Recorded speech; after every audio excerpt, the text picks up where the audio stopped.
Thank you all so much for stopping by today. So I'm going to turn the camera around because I'm still in the basement unpacking, but I also have got to get this seed starting rack up like 2 weeks ago. But the problem is my heating mat, I still can't find them. So I had to order some, and I ordered some offline. So I got those in. I want to go ahead and get it set up. So let's go ahead, let's get started. I'll show you what I'm working with really quick, and we'll get some things set up.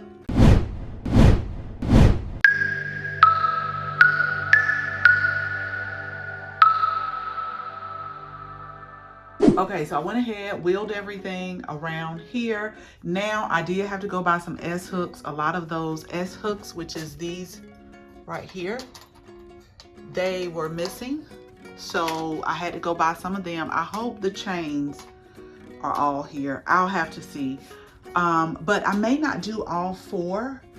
I may not do all four of the racks for the simple reason it's only one outlet over here, if y'all can see it in the back, and I was using like 2 different outlets. I don't want to overpower anything right here, but with the seed starting cell trays that I did from a previous video, with those I should be able to fit a pretty good amount on here. And also the soil blocks. Y'all know I love the soil block because you can get more on a tray. But the thing about with starting seeds inside is I'm gonna have to harden them off once they start growing, and I'm about ready to put them outside. I need to factor in 7 to 10 days to get them hardened off to get ready for the garden. So let me go ahead, try to get these set up and hung, and then I'm gonna set up my heating mats. I only got 5. Yeah, 5 because I ordered 4 and I brought one with me, so I only got 5. So we'll get those set up. So yeah, I probably only could do 2 rows or 2 shelves.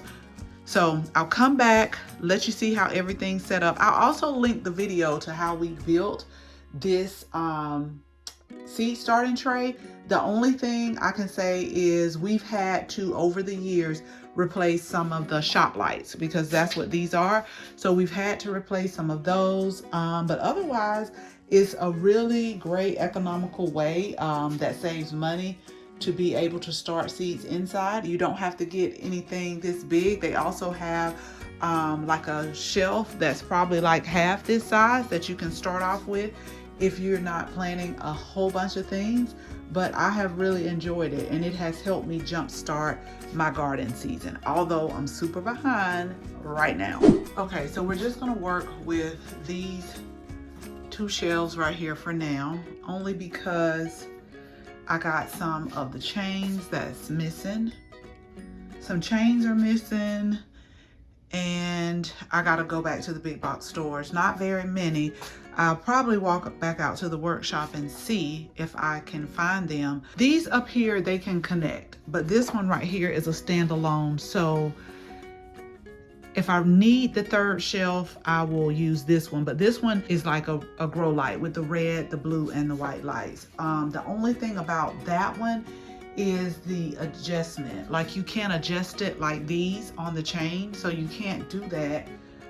Well, I guess you can, but it's not like, you see how this wire is right here? So it's not very easy, I should say, to be adjusted. Like you just have to leave it like that. But I could always use that one for my flowers, not necessarily my leafy greens, but if I leave the flowers inside, we can do that one. I'll just have to go back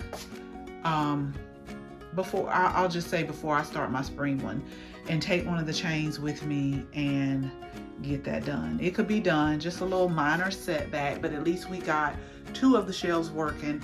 So now I'm gonna go get my power cord. And another thing is I don't know where my timer is. I had all of this on a timer. So for now, I'm just gonna make a note to set an alarm in my clock on my phone every day to come down and turn these off until I can find my timer. So we're getting everything all set up.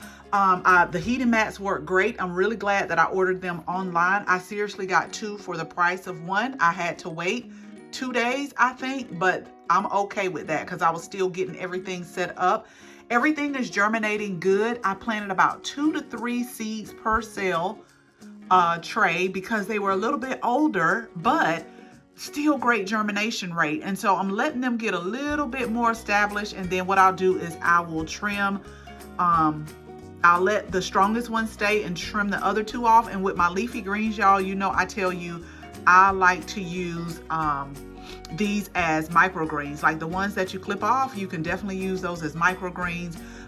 So everything is going great and starting to grow. Now, a lot of the leafy greens I'll probably be able to put out, as well as the onions, but I am really going to sit down and plan. I have been buying a few starts because I know I'm a little bit late in the game, but that's okay. That's not going to stop me from being able to grow. Yes, I love to start seeds, but I will map out a whole new plan come next season. I just wanted to start growing. So as always, thank you all so much for watching this video. Make sure you share this video with your family and your friends. And if you're not a subscriber, go ahead, tap the subscribe button. Make sure you tap the bell so that you can receive notification each and every time we upload a new video. Again, thank you all so much for watching. And until the next video, bye-bye.